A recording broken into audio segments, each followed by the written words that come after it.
Hey guys, Nick here with Queen City Scooters. Today I'm going to be making a quick video on how to remove a rear-mounted motor wheel off of a Gotrax Apex scooter, and I'll also show you the differences with the GXL series.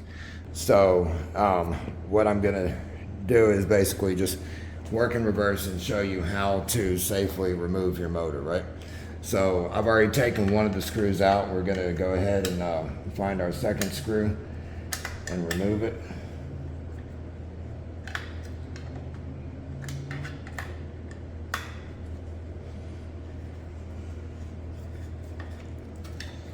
All right, now as you pull this away, you want to be careful because your charging port is connected to the back of this mounting plate. So go ahead and disconnect that and you can safely pull it away. And then on the reverse side, undo the screw.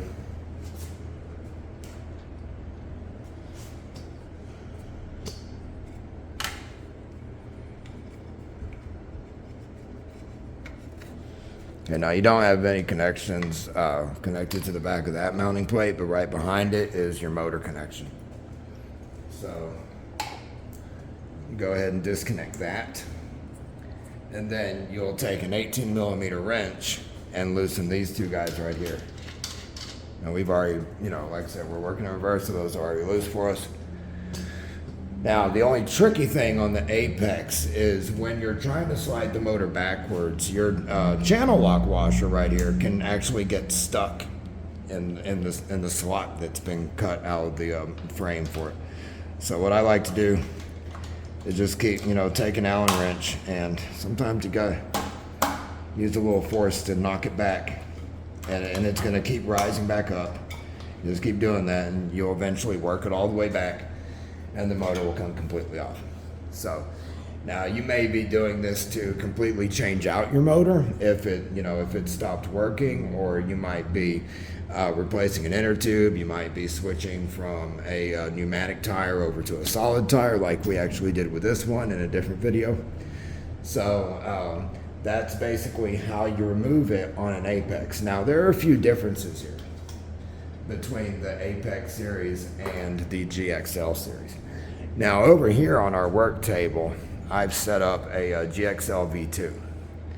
All right, and now the GXLs tend to have the drive motor on the front, but that doesn't mean you're never going to have to take the rear wheel off. I mean, same situation.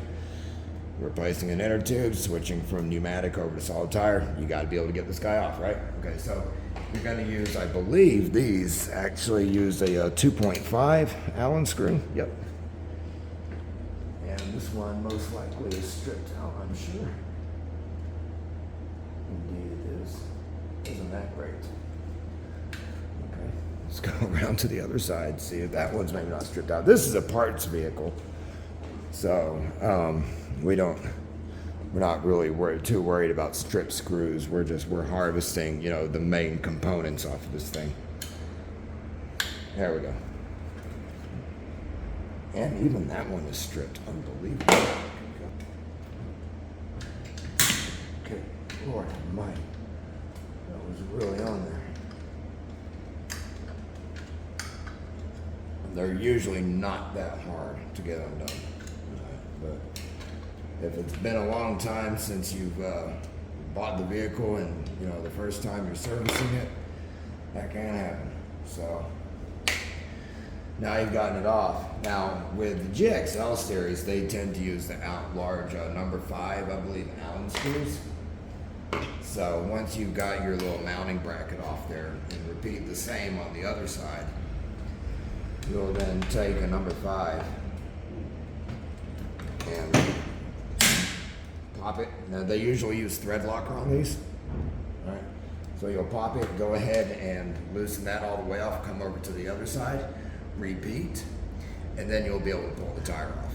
All right. So that concludes our video on removing rear wheels from the Gotrax series, both GXL and Apex. We thank you guys for tuning in. Like and subscribe. Make sure to click the little bell icon so that you're And make sure that you guys ride safe out there. Always stop for pedestrians. Keep your eyes out for cars. Just because you see them doesn't mean they see you. Again, be safe. We love you guys. Thank you for your support. Queen City Scooters, ride like royalty.